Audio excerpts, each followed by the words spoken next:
Plus L बटा 2। ये प्रथम संख्या, एल फॉर लास्ट संख्या और 2 होना चाहिए दोस्तों। ये 169 बड़ा लिखा हुआ है, उसके पहले एक मैं उदाहरण बताता हूँ जो इसमें कंफ्यूज नहीं होइएगा, ठीक ना।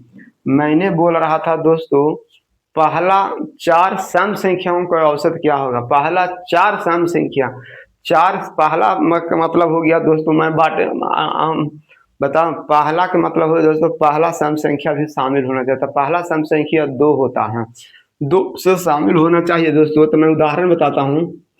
अगर क्वेश्चन बोलता 169 के गोली मारो, अगर अगर बोलता कि पहले 4 सम संख्याओं का औसत कितना निकलता, 4 गो सम संख्या होना चाहिए, तो 2 हो गया। फिर 2 के बाद अगला कौन होगा, 4 हो गया, 6 हो गया और 8 हो गया। तो यहाँ से निकल गया दोस्तों ए, यहाँ से निकल गया ए। अब दोनों को जोड़िएगा तो आ जाएगा। तो वैसे ही दोस्तों, यानी 4 बोला तो हम 4 के दुगुना कर दिए लास्ट वाला, तो 28 8 आ गया। तो वैसे ही दोस्तों, अगर पहला सम संख्या 2 है, 4 है, 6 है, 8 है, डॉट डॉट इसी को दुगुना कर दिया जाएगा दोस्तों, तो ये हो जाएगा लास्ट संख्या कितना हो जाएगा, 9 दूनी 18, 16 दूनी 32 एक 16 दूनी 32 एक 33 हो गया दोस्तों। 16 दूनी 9 दूनी 18 हो गया, 16 दूनी 32 एक 33 हो गया। अब मेरा नियम क्या कहता है, मेरा नियम कहता है कि ई हो गया ई हो गया दोस्तों एल। तो औसत बराबर क्या होता है,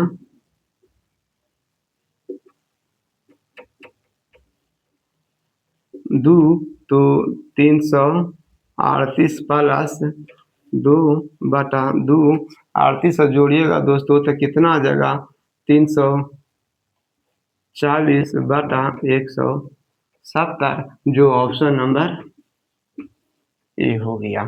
क्वेश्चन जैसे जैसे क्वेश्चन बोला दोस्तों, वैसे वैसे मैंने किया। और अपने इधर ध्यान दीजिएगा, बोल रहा है एक दुकानदार 3 योजनाओं की पेशकश करता है, किस योजना में अधिकतम छूट है। छूट का अर्थ होता है दोस्तों छोड़ना, ठीक है। छूट का अर्थ होता है दोस्तों छोड़ देना। कहने का मतलब हो गया दोस्तों, 60% छूट का अर्थ हो रहा है कि दुकानदार 100 रुपया में 60 रुपया छोड़ रहा है। 20% छूट का अर्थ हो रहा है कि 100 रुपया में 20 रुपया छोड़ रहा है आपको लिए। 60 पर लिखा हुआ है 100 रुपया, 100 रुपया में 20 रुपया छोड़ रहा है, आपको 80 रुपया लगेगा पैसा। 70% छूट का अर्थ होता है दोस्तों, अगर शुद्ध भाषा में करने तो छोड़ना होता है 100 रुपया में 70 रुपया, यानी 100 रुपया पर मतलब कि हल किया जाता है। तो अपन देखते हैं दोस्तों, जब छूट पर छूट रहता है दोस्तों, तो सिंगल छूट निकालने के लिए एक तरीका आता है। तरीका क्या आता है, D1 plus D2 D1 minus D4 discount होता है बटा 100 होता है दोस्तों, ठीक है। जहाँ जिसकी परसेंटेज में छूट ज़्यादा रहेगा दोस्तों, वो दुकानदार वहाँ ज़्यादा छोड़ रहा है आप, ठीक है। तो पहले इसका सिंगल परसेंटेज निकालिएगा दोस्तों, तो निकालिएगा तो कितना आ जाएगा, 15 20 हो जाएगा, जोड़िएगा तो कितना होगा, 35 हो जाएगा। और 35 और 15 है ना, इसको हल करिएगा तो कितना आ जाएगा, 3 पचे 15, 3 पचे 15 और 20 पचे 100, यानी आ जाएगा दोस्तों 32%। दूसरा का अर्थ क्या हुआ दोस्तों, दूसरा के अर्थ हो गया 4 खरीदा 2 फेर वस्तु लेके आ रहा है 2, अब पैसा दे रहा है 4 रुपया, यानी 2 रुपया का पैसा नहीं ले रहा है दोस्तों। छूट के मतलब वही तो होता है, छूट के मतलब पैसा नहीं लग रहा है, 2 वस्तु का पैसा नहीं लग रहा है। इसका परसेंटेज निकालिएगा दोस्तों, तो ये हो जाएगा यहाँ। फिर तीसरा को हल करते हैं।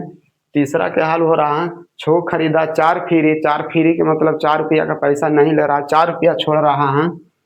वस्तुआ लेके गया है 10 गो, तो इस पर फुल कितना दे रहा है दोस्तों, ये हो गया,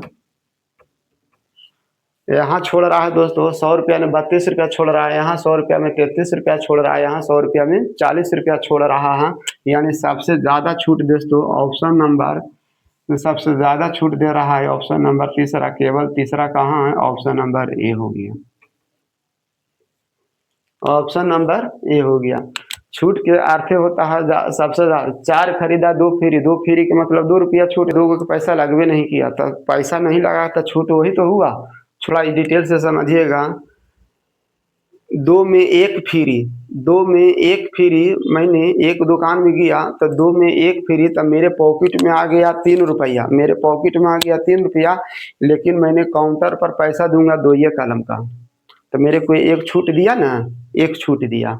तो वही बोला जितने छूट के मतलब उतने लिखाता है। 5 किलोमीटर प्रति घंटा की गति से यात्रा करने वाली एक बस 15 घंटे में 15 घंटे में एक यात्रा पूरी करती है, उसी दूरी को 5 घंटे में तय करने के लिए उसकी गति क्या होना चाहिए। दोस्तों, जो पहले दूरी तय किया था वही दूरी को अब 5 घंटा में करना चाहता है। दोस्तों, पहले जब 66 किलोमीटर प्रति घंटा के स्पीड से गया दोस्तों, तो फिर भी उसको दूरी 15 घंटा लग गया। अब 5 घंटा दूरी तय करना चाहता है दोस्तों, कहने का मतलब दूरी सेम रखना चाहता है, तो बताइए कि उसकी स्पीड क्या होगा। नियम में उसमें साफ लिखा हुआ दोस्तों, उसी दूरी को इधर दूरी तो इधर भी दूरी, दूरी बराबर सूत्र होता है चाल गुने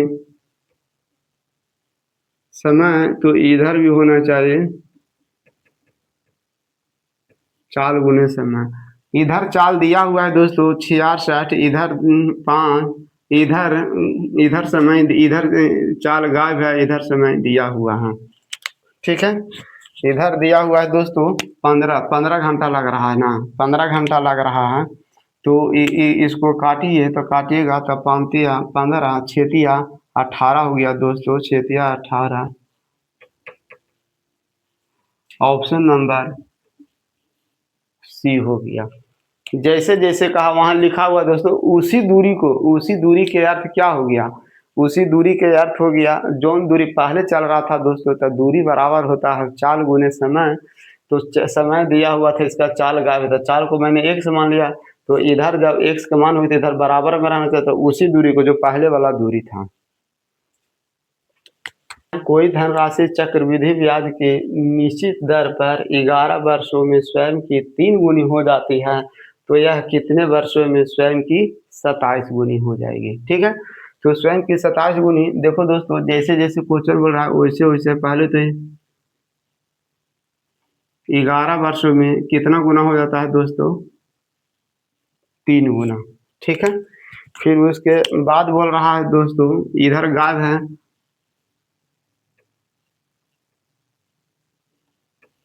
27 गुनी, यही नहीं बोल रहा। देखो ये 3 के 27 गुनी कब चलेगा दोस्तों, 3 के पावर 3 बार रहेगा, 3 तिया 9 9 तिया 27, 3 के पावर 3 के पावर, अब यहाँ 1 है दोस्तों, तो यहाँ 3 के पावर 3 करना पड़ेगा, 3 के पावर 3 करना पड़ेगा।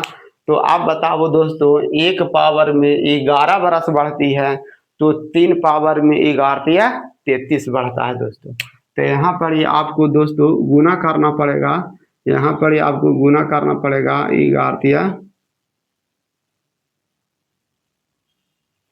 इसका चक्रवृद्धि ब्याज में जब गुना वाला रहता है दोस्तों, एकदम नियम बांध के रख लो कि बेस हमेशा बेस के फैक्टर में टूटता है दोस्तों, जितना बेस 3 रहता है ना उतना ही की फैक्टर में टूटता है। अगर यहाँ 2 रहता ना तो 2 के फैक्टर में 8 रहता दोस्तों, 16 रहता। अगर यहाँ 5 रहता ना तो 5 के फैक्टर में 25 रहता, 125 रहता। अगर यहाँ 6 रहता तो 6 के फैक्टर में 6 के मल्टीपल में रहता दोस्तों, 6 छक 36 रहता और 216 रहता, इस तरह का रहता है। लेकिन इसका जब टूटता है दोस्तों, तो इसी के बेस वैल्यू में तोड़ा जाता है।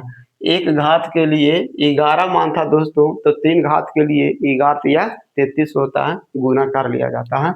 ऑप्शन नंबर ये हो गया जो एनटीपीसी 2025 में पूछा हुआ है। ठीक है, 11 वर्षों में इतना, तो इतना के पावर इतना, इसका यही नियम है। इस तरह के यही पूछा, जब यहाँ 8 रहता दोस्तों, तो 8 के मल्टीपल में पावर में घातांक में रहता 64 रह सकता था, 512 रहता था। नेक्स्ट क्वेश्चन देखिए, यदि बोल रहा है 400 रुपया की राशि 5.5 वर्ष के लिए 12% प्रति वर्ष की ब्याज दर पर उधार ली जाती है, तो साधारण ब्याज क्या होता है। साधारण ब्याज को सिंपल इंटरेस्ट बोलते हैं दोस्तों। एस आई बराबर होता है पी गुने आर गुने टी बटा पी फोर प्रिंसिपल हो गया, मूलधन हो गया, आर फोर रेट हो गया, पर एनम हो गया, और टी फोर टाइम होता है दोस्तों। टी फोर टाइम होता है, वो टाइम भी होना चाहिए। यहाँ प्रति वर्ष है तो प्रति वर्ष में ही कैलकुलेट होगा, ठीक है। तो 5.5 वर्ष दिया हुआ है, ठीक है। अब इसको आप कैसे लिखिएगा, तो 400 गुने आर की वैल्यू 12% हो गया दोस्तों, और टी की वैल्यू हो गया इतना, और नीचे बटा 100, और इसका भी नीचे 10 होंगे। अब इसको बच्चों दोस्तों हल नहीं करना है, हल नहीं करना है इसीलिए कि काट छाट करिएगा तो क्या जरूरी है। इसमें 55 आ रहा है, 55 में 11 का मल्टीपल होता है दोस्तों। 55 में 11 आ रहा है तो 11 का जोन ऑप्शन होगा दोस्तों निश्चित रूप से 11 काटेगा, ठीक है। तो ये देखिए 4 3 11 क्या मल्टीपल होने का अर्थ क्या हो गया कि अल्टरनेट संख्याओं का योग का अंतर 0 होना चाहिए। 4 3 7 में से भी नहीं हो, 4 2 6 हो सकता है, 4 3 7 ये भी नहीं हो गया, 4 और 2 6 में से 4 गया, ये भी नहीं हो गया। ऑप्शन नंबर 1 के खाली बी हो गया, ठीक है। अगर काटना चाहते हैं तो काट भी सकते हैं, कोई दिक्कत नहीं। 1 0 1 0 1 0 कट गया। बेसिक भी होना तो जरूरी ना है। 2 5 10 11 5 55 2 6 12 6 4 24 24 और 11 से गुणा करिए। 6% की कमी होने पर वह 3760 हो जाती है। तो वह संख्या क्या है, वह संख्या क्या है। जैसे जैसे बोलता है दोस्तों संख्या मालूम नहीं है तो संख्या मान लिए दोस्तों, संख्या मालूम नहीं है, संख्या मान लिए 100 हो गया। 100 में कितना घटा रहा है दोस्तों, 6% की कमी लिखा हुआ था, 100 में से 6 घटा दीजिए तो आ जाएगा कितना 94 यूनिट का मान दिया हुआ है दोस्तों। तो फिर 1 यूनिट का मान कितना दिया हुआ बटा 94, तो फिर 100 यूनिट का मान कितना होगा। प्यारे बच्चों 0 0 0 3 वो तो 0 रहेगा, 3 0 तो रहेगा, लेकिन अब समस्या रहा यहाँ पर कौन सी अंक रहेगा 0 के बाद। दोस्तों सारा का सारा चेक करो, तो सारा के सारा चेक नहीं करना है, सारा के सारा चेक अपन को ये करना है दोस्तों। एक उदाहरण मैं बताता हूँ, जैसे यहाँ 12 लिखते हैं, यहाँ 4 लिखते हैं, तो यहाँ पर ही कौन सी संख्या लिखते हैं, इसका यहाँ पर ही वही संख्या लिखाता है जो गुना करने पर ही आना जाना चाहिए। यानी यहाँ 3 लिखेंगे तो 4 तिया 12 हो जाएगा, ठीक है। तो उसी तरह दोस्तों यहाँ पर ही वही संख्या लिखाएगा दोस्तों जो ये गुना करने पर ये आना चाहिए। अब यहाँ दोस्तों यहाँ 6 है, यहाँ यूनिट डिजिट में कौन सी संख्या रखेंगे दोस्तों जो 6 आना चाहिए। तो 4 में दोस्तों यूनिट 4 में 4 के मल्टीपल करते हैं तो यूनिट डिजिट 6 आ जाएगा। यानी कहने का मतलब होगा 0 के बाद दोस्तों 4 रहेगा और वही ऑप्शन होगा जो 0 के बाद 4 हो, ठीक है। क्योंकि 4 4 से गुना करेंगे 6 आएगा, 4 2 से गुना करेंगे 8 आएगा, गलत हो गया। 4 2 से गुना करें 8 और 4 8 से गुना करेंगे तो 32 आएगा, जबकि मेरे को यूनिट डिजिट चाहिए था 6 चाहिए था। तो ऑप्शन नंबर कितना हो गया, बी हो गया, ऑप्शन नंबर बी। देखिएगा दोस्तों बोल रहा है यदि 6 अंकीय संख्या n 7 5 m 5 2 11 से विभाज्य है तो नीचे दिए गए विकल्पों में से कौन सा m और n के बीच रिलेशन बताना है। दोस्तों 11 से विभाग तो वही संख्या होता है दोस्तों जो अल्टरनेट संख्याओं के जोड़ने के बाद अंतर 0 आना चाहिए या 11 आना चाहिए, ठीक है। तो अल्टरनेट संख्या के पहले जोड़िए दोस्तों, तो अल्टरनेट संख्या के जोड़िएगा तो कितना आ जाएगा, पहले अल्टरनेट संख्या के जोड़िए तो वो हो गया m, फिर m के बाद हो गया 7, यानी 7 2 9 प्लस m हो गया दोस्तों। फिर उसके बाद अल्टरनेट दूसरी संख्या को जोड़ेंगे तो बच गया कौन, 5 बच गया, 5 5 10 और 10 प्लस n बराबर 0 लेके चलेंगे दोस्तों। तो 0 लेके चलेंगे तो ये 9 की 9 हो गया, ये माइनस हो जाएगा 10, ये माइनस n बराबर 0 हो जाएगा। फिर इसको सरिया के लिख दीजिए तो 9 में से 10 गया तो -1 प्लस m माइनस n बराबर 0 हो गया। तो ई पट्टी चल जाएगा दोस्तों, ई माइनस यू पट्टी चल जाएगा, तो ए माइनस एन बराबर 1, जो माइनस में कौन सा है, ऑप्शन नंबर बी हो गया। मैंने कुछ भी नहीं किया दोस्तों, जैसे 11 से विभाक्त होने का नियम का तरीका है, अल्टरनेट संख्याओं को जोड़ना है, फिर उसके बाद अंतर निकालना है, मतलब घटाना है दोस्तों, दोनों का डिफरेंट लेना है तो घटा ही क्या ना करिएगा। तो जैसे जैसे बोला वैसे वैसे अपन को पहुंचा दिया। नेक्स्ट देखते हैं, एक जिले की जनसंख्या 3,28,000 है, जिनमें 1,64,000 पुरुष है और 24% जनसंख्या साक्षर है। यदि पुरुष साक्षर प्रतिशत यदि 24%।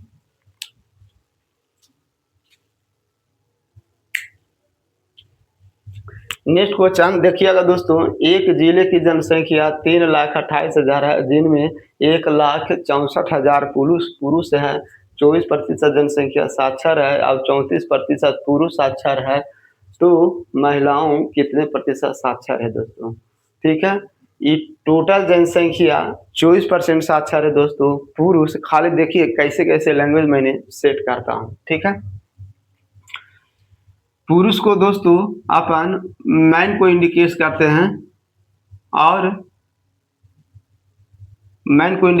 हैं और स्त्री को वोमेन से, और पूरी जनसंख्या हो गया दोस्तों, कितना हो गया, पूरी जनसंख्या हो गया मैन प्लस वोमेन। ठीक है, आप यहाँ ध्यान दीजिएगा दोस्तों, इस 64 के ये दुगना है, इस 64 के दुगना है, इसको गुना कीजिएगा तो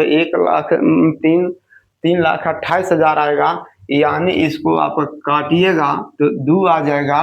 तो कहने का मतलब हो गया दोस्तों, मैन हो गया 1, वो कट गया दोस्तों, यानी जनसंख्या हो गया 2, तो वोमेन हो गया 1। बोलो कैसे, पुरुष की दुगना है, अभी मैंने काटा तो देखिए पुरुष का दुगना है पूरी जनसंख्या, तो पुरुष का दुगना काट छट के आ गया दोस्तों, इधर बचेगा जनसंख्या तरफ टोटल बचेगा 2। ठीक है, तो अब ये दोनों को जोड़ेंगे तो 1 आ ही रहा है। उसके बाद क्या बोल रहा है डाटा, उसके बाद डाटा बोल रहा है दोस्तों, मैन हो गया, पुरुष हो गया 34% साक्षर, और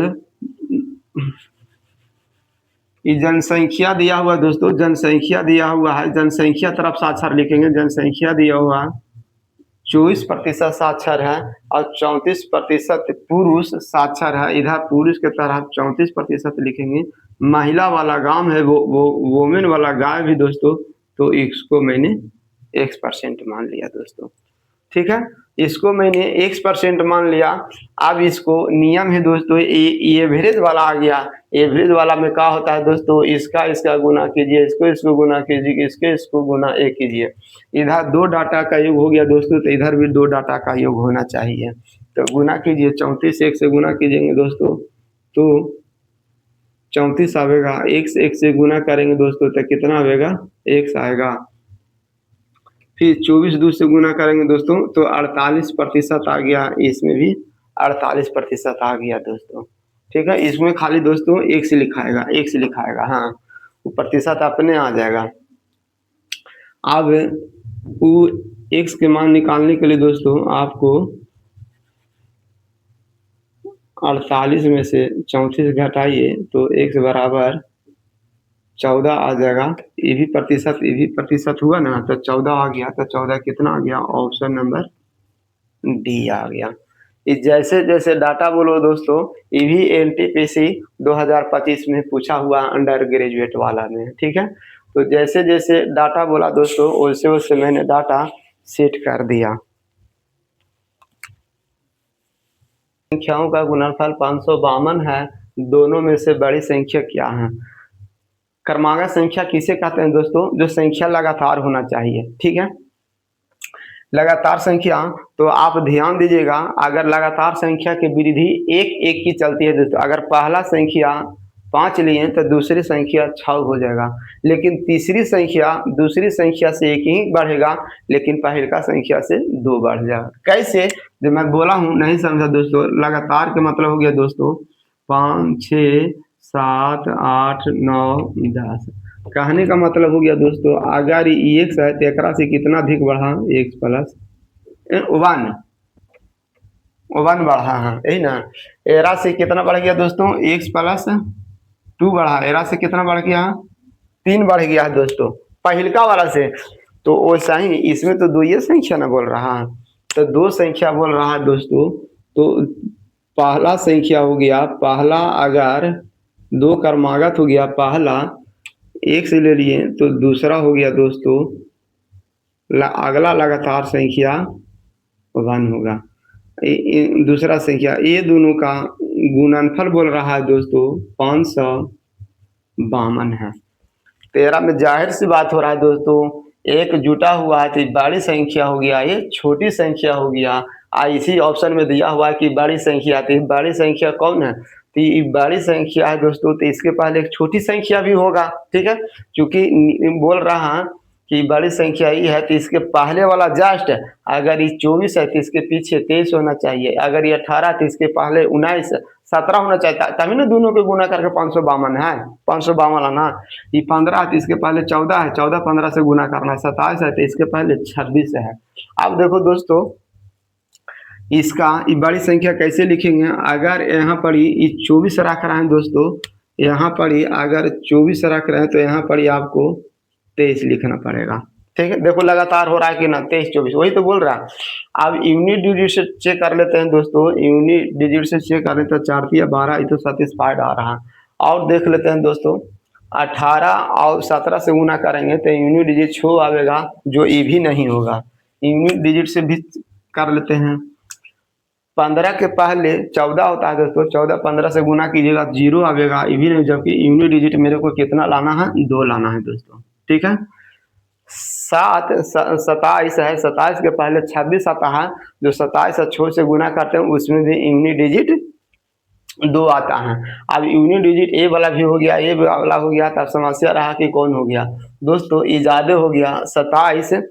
27 के पहले होता 26, अगर 26 से गुना कीजिएगा तो दोस्तों 676 आता है, और जबकि ए है 52, तो कहने का मतलब हो गया ए न रह के दोस्तों 24 हो गया, 24 के पहले 23 से गुना कीजिएगा तो 552 आ जाएगा दोस्तों। ये भी नहीं होगा तो ऑप्शन नंबर खाली ए बचेगा। इसकी लगातार संख्या चुनने का सबसे फास्ट तरीका यही है।